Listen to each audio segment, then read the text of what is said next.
अस्सलाम वालेकुम दोस्तों। फाइनली बिटकॉइन का जो लेवल मैंने आपको बताया था उसमें बड़ा मैसिव ब्रेकआउट आया है। और अगर आपको याद हो, मैंने आपको ब्रेकआउट से तकरीबन 2 या 3 दिन पहले वार्न कर दिया था कि ब्रेकआउट मार्केट में एक्सपेक्टेड है। इसीलिए जो भी आप अभी ट्रेड करने वाले हैं उसमें आपने एक तो अपने मार्जिन्स पर बड़ा हैवी काबू रखना है, बिल्कुल हल्के मार्जिन से, और टाइम से आपने एसएल लेकर निकलना है, ठीक है। क्योंकि इस लेवल को काफ़ी टाइम से रिस्पेक्ट मिल रही थी। हमारे पास जो टर्मिनल होते हैं, दरअसल उसमें कहाँ से वॉल्यूम आ रहा है वो रिटेल इन्वेस्टर्स का है। अगर आपने मार्केटों में टाइम गुजारा हो तो फिर आपको पता चल जाता है कि जो भी वॉल्यूम मार्केटों में आता है कि वो इंस्टीट्यूशनल वॉल्यूम है या आपके रिटेल इन्वेस्टर का है। तो कुछ इस तरह की चीज़ें हुई थी। वीडियो बनाने का भाई टाइम नहीं था, और क्योंकि हमारी जो पर्सनल मार्केटें हैं जिसमें आपकी कमोडिटी और आपकी एफएक्स, इक्विटी और इंडिविजुअल स्टॉक्स बड़ा वेल परफॉर्म कर रहे थे, तो आप ऐसे समझे कि सारा टाइम हमारा उसी रुझान सारा उधर ही था। लेकिन फिर भी मैंने आप सबको डिस्कॉर्ड के ग्रुप पर बता दिया था कि भाई इस तरह का सीन है और उससे किस तरह आपने बचना है, वो भी मैंने आपको बता दिया था। तो कोशिश किया करें कि जब इतने हैवी लेवल ब्रेकआउट होते हैं तो उसमें तो फिर आप रिवर्स ऑर्डर भी लगा सकते हैं, हल्के मार्जिन से भले आप लगाएं उसमें। ऐसे अगर आपका लग गया है तो हल्के मार्जिन से आपने अपना रिवर्स ऑर्डर लगाया और इन्जॉय करें। जिस तरह लास्ट टाइम भी मैंने आपसे कहा था कि 73 के अनलिमिटेड टाइप के ट्रेड्स उस लेवल पर भी लगे थे। और इस बार जो आपको बताया था, ऑफ कोर्स इधर भी बाइंग की भी अपॉर्चुनिटीज़ थी, साथ साथ में मैंने आपको बता दिया था कि मार्केटें आपकी बहुत ज़्यादा बुलिश हैं। तो ये सारी इन्फॉर्मेशन मैंने आपको बता दी थी। उसके बावजूद भी अगर कोई दोस्त इट मीन्स के शॉर्ट सेलिंग में फंसे हुए हैं भाई, उनका देखें ये मसला उनका बड़ा पुराना है। जो हमेशा ही मैं आपसे कहता हूँ, अगर आप एसएल लेना मार्केट में नहीं सीखते तो फिर ये आपके इट मीन्स के नुकसान जो हैं वो काफ़ी ज़्यादा हो जाते हैं उसमें। तो हमेशा जितने भी हमारे दोस्त हैं पर्सनल क्लाइंट्स को तो हम लोग कॉल करवा कर ही उनकी पोजीशनें निकलवा देते हैं कि आपने एसएल लाजमी लेना है। अगर मार्केट में हिट हो रहा है तो कोशिश किया करें कि अगर आपके अगेंस्ट मार्केट जा रही है तो उसमें एसएल लेना बड़ा ज़रूरी होता है। और रिवर्स ऑर्डर चले जाएं आप 73 के बाद, आप खुद देखें जब मार्केट ने आपका इतना मेजर की लेवल ब्रेक किया है तो फिर दोबारा 73 को नहीं ट्राई किया मार्केट ने। मेरे ख्याल में कोई 76 से ही रिवर्स या रिटर्न हो गई थी आपकी मार्केट। अब देखें हुआ क्या है। अभी तक बीटीसी में आपने देखा होगा अचानक वॉल्यूम जनरेट हुआ था और उसने हिट किया है 185 बिलियन का। ये कोई छोटा मोटा वॉल्यूम नहीं होता, ये 24 आवर वॉल्यूम की मैं आपसे बात कर रहा हूँ। तो इतना मैसिव जब वॉल्यूम आपका जनरेट होता है तो टर्मिनल्स पर भी ये सारी चीज़ें नज़र आ रही होती हैं। उधर तो एक एक कॉन्ट्रैक्ट जो डल रहे होते हैं वो भी आपको नज़र आ रहे होते हैं। तो स्पीड को आप देख रहे होते हैं कि कहाँ से ये कॉन्ट्रैक्ट्स डल रहे हैं। तो वो ज़्यादातर आप ऐसा समझिए कि शॉर्ट सेलिंग के थे। रिटेल इन्वेस्टर जो हैं उनको मार्केटों से हटाना है, ठीक है। तो बीटीसी में तो जितने थे भाई उनके तो एसएल आप ऐसा समझिए कि बड़े मैसिव लॉस हुए थे पूरी दुनिया को। एक तो ये शॉर्ट सेलिंग का पता नहीं चक्कर क्या है कि जब इस तरह का मैसिव वॉल्यूम आता है तो उस टाइम पर ही शॉर्ट सेलिंग क्यों करनी है। अगर ट्रेंड्स आपके बुलिश हैं और काफ़ी हद तक आप शॉर्ट सेलिंग में और बाइंग में पैसे बना चुके हैं तो फिर इस तरह के वॉल्यूम में मज़ीद शॉर्ट सेलिंग पर शॉर्ट सेलिंग करना ये एक बेवकूफ़ी है भाई। तो जितने भी आपके रिटेल इन्वेस्टर्स थे उनके बड़े मैसिव लॉसेस जो हैं वो रिपोर्ट हुए हैं, स्पेशली आपके बीटीसी में। और यकीन माने 2800 के बाद अभी तक इथीरियम की मैं बात कर रहा हूँ कि रेगुलर बेसिस पर जितने भी आपके रिटेल इन्वेस्टर्स हैं जो शॉर्ट सेलिंग पर बैठे हुए हैं, अभी कितने मेरे ख्याल में कोई 3500-3600 की प्राइस आ चुकी है, उन्हें भी मार्केट में से लिक्विडेट करना है, ठीक है।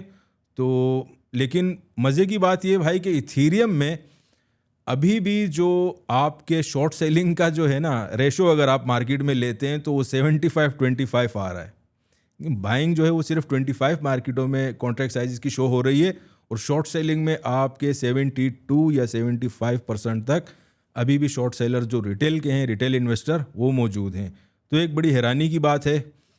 तो जब तक ये रिमूव नहीं होंगे भाई आप ऐसा समझेंगे मार्केटें आपकी ऊपर ही रहेंगी, ठीक है। मार्केटों में से जिस तरह वॉल्यूम थिन होगा तो स्लोली एंड ग्रेजुअली फिर मार्केटें आपकी करेक्शन की तरफ जाएंगी। जो भी मेरे पास लेवल हैं आगे जाकर मैं आपको बता देता हूँ। हमेशा की तरह एक बार फिर आप सबसे, जितने भी हमारे दोस्त हैं उनसे मैं ये गुजारिश करता हूँ कि जब भी आप एक लेवल को काफ़ी ज़्यादा ट्रेड कर लेते हैं और पर्सनली आकर अगर मैं आपको वार्न कर दूँ कि यार आपने अभी मार्जिन्स के साथ नहीं खेलना और एसएल टाइम पर लेना है।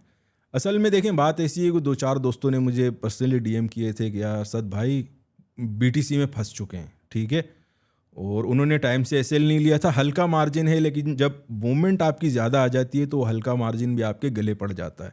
तो कोशिश किया करें कि शॉर्ट सेलिंग में कम से कम आपने एसएल ज़रूर लगाना है। अगर बाइंग में एसएल कभी लेट सपोज हल्के मार्जिन से चले भी गए तो एसएल लगाना भूल गए या अचानक से मार्केट स्लिप हो गई तो बाइंग में बंदा बच जाता है हमेशा। शॉर्ट सेलिंग देखें आप एक ऐसी चीज़ है कि अगर आपने टाइम से एसएल नहीं लिया भाई तो वो गले पड़ जाते हैं, ठीक है। तो उम्मीद है ये जो मशवरा मैंने अपने दोस्तों को दिया है आगे से वो इस चीज़ों को फॉलो करेंगे। बढ़ते हैं अभी हम लोग इकोनॉमिक कैलेंडर पर, तो कुछ इतना ख़ास है नहीं। कोशिश करूँगा 2-4 दिनों में आपको एक और अपडेट दूँ जो मार्केटों के फ्रेश ट्रेंड्स। तो हमारे पास काफ़ी टाइम से ही मैं आपसे कह रहा हूँ कि भाई बुलिश हैं, तो ट्रेंड इज़ योर फ्रेंड। अगर आप बुलिश ट्रेंड्स में बाइंग ही ढूंढते हैं तो एक बड़ी अच्छी स्ट्रेटजी होती है।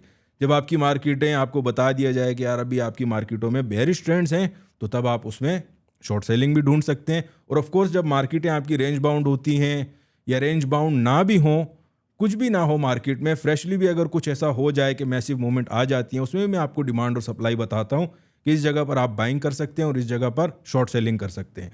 तो इसमें एक और चीज़ मैं आपको बता दूं कि अगर ट्रेंड्स आपके बुलिश हैं तो फिर मार्जिन के साथ आप हल्का फुल्का खेलने भी चाहते हैं तो इट मीन्स के बाइंग साइड पर आप खेल सकते हैं। लेकिन बुलिश ट्रेंड में शॉर्ट सेलिंग में अगर आप जा रहे हैं तो फिर आप पर लाजिम है कि आपने मार्जिन भी हल्का रखना है भाई, और आपने एसएल भी टाइम से लेना है, ठीक है। ये सारी चीज़ें इसलिए बता रहा हूँ कि जो नए दोस्त हमारे आए हैं उन्हें भी ये चीज़ें पता चल जाएं कि किस तरह आपने मार्केटों में ट्रेड करना है। अभी बढ़ते हैं दोस्तों हम लोग चार्टिंग सेक्शन में। एग्जैक्टली आज हम लोग सिर्फ ये एक तो इस चीज़ को इंट्रो कवर कर दिया, उसके बाद हम लोग डायरेक्ट चार्टिंग पे जाएंगे कि यार वीकेंड में 2-4 दिन तक कौन से लेवल्स को रिस्पेक्ट मिल सकती है, वो लेवल मैं आपके साथ शो करता हूँ।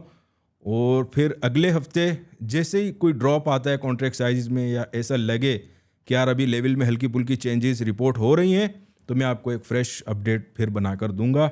आजकल अच्छे खासे आप ऐसा समझेंगे जो हमारी पर्सनल मार्केटें हैं बहुत एक्सट्रीमली वेल परफॉर्म कर रही थी, इसीलिए भाई सारा ध्यान उधर ही था। और एक बार फिर आप सबसे माजरत। तो बढ़ते हैं दोस्तों चार्टिंग की तरफ।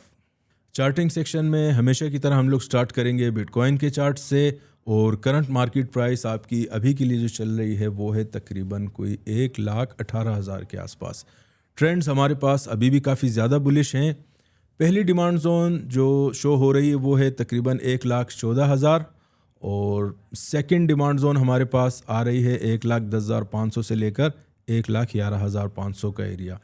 ये वही जोन है लास्ट टाइम जो हमारे पास मार्केट में अच्छी खासी सप्लाई थी। ब्रेकआउट होने के बाद अभी बड़ी स्ट्रॉन्ग डिमांड जोन भी है। लेकिन मार्केट में अचानक से अगर वॉल्यूम निकलेगा भाई तो फिर मैक्सिमम जोन जो मार्केट में आ रहे हैं वो हैं तकरीबन 1,03,000 का, कि यहाँ तक फिर मार्केट आपकी ट्राई कर सकती है। अगर ब्रेकआउट आता है 1,11,000 के नीचे, जो कि इस सिनेरियो में काफ़ी ज़्यादा मुश्किल लग रहा है।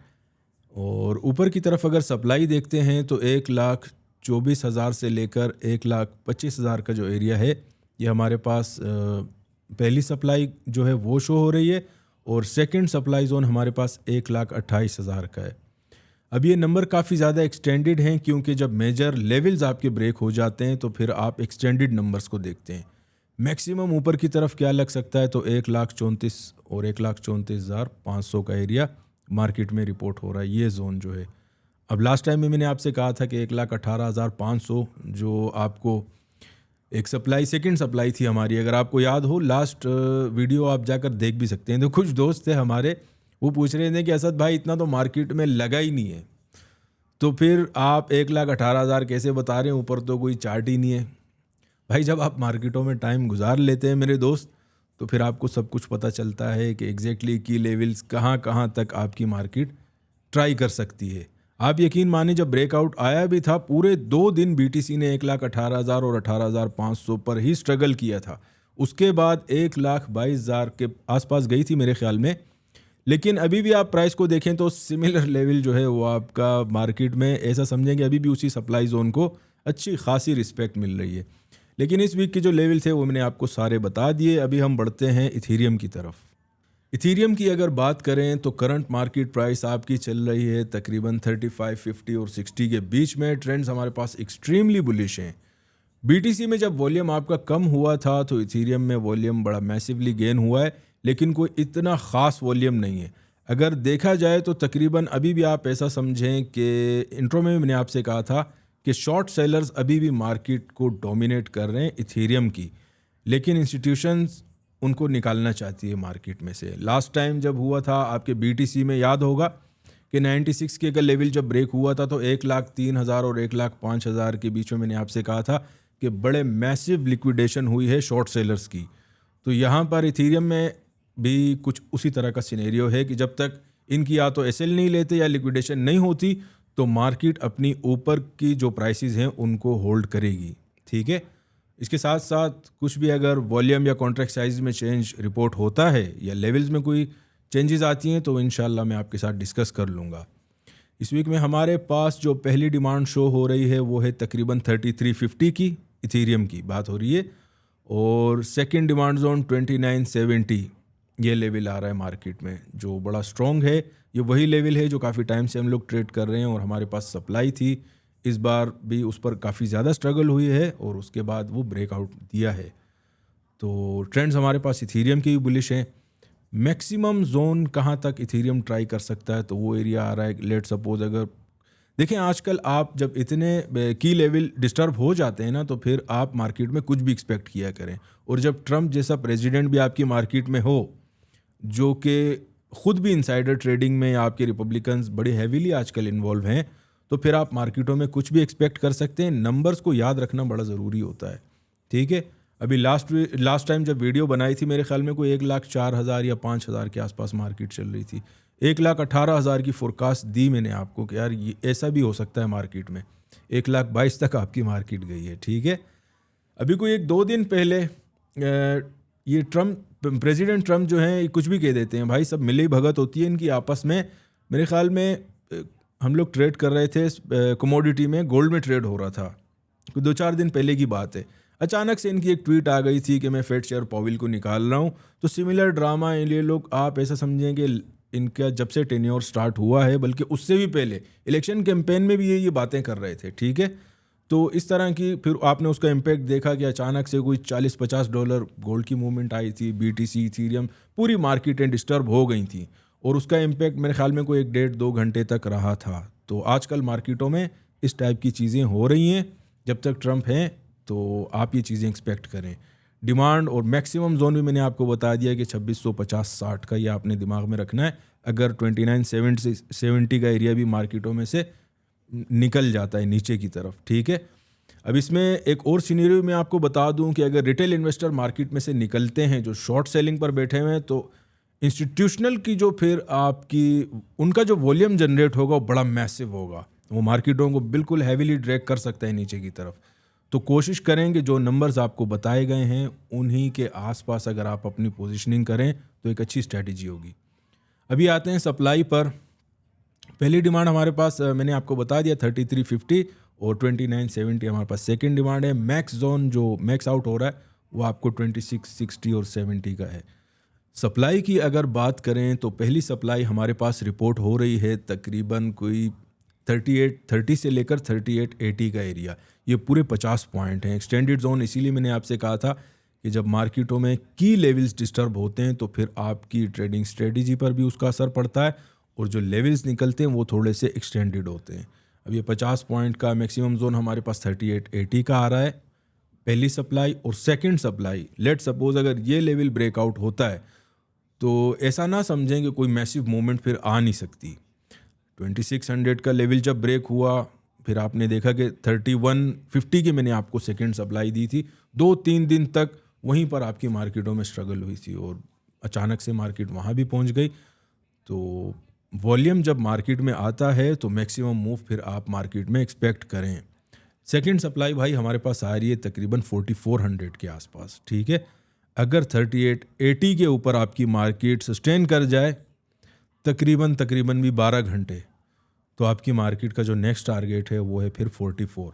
लेकिन यहाँ से अच्छी खासी अगर करेक्शन लग जाती है मार्केट में तो जो नीचे के जोन बताए हैं, जो भी डिमांड जोन फर्स्ट और सेकंड, वो भी मार्केट में हैवीली एक्सपेक्टेड हैं। कोशिश करूँगा दोस्तों मैं इंशाल्लाह कोई भी अगर मार्केट में इस बार चेंजेस आई तो मैं आपको एक अपडेट ज़रूर डाल के दूंगा, ठीक है। तो उम्मीद है कि जो भी आपको स्ट्रेटजी बताई है वो आपकी समझ में आ चुकी होगी।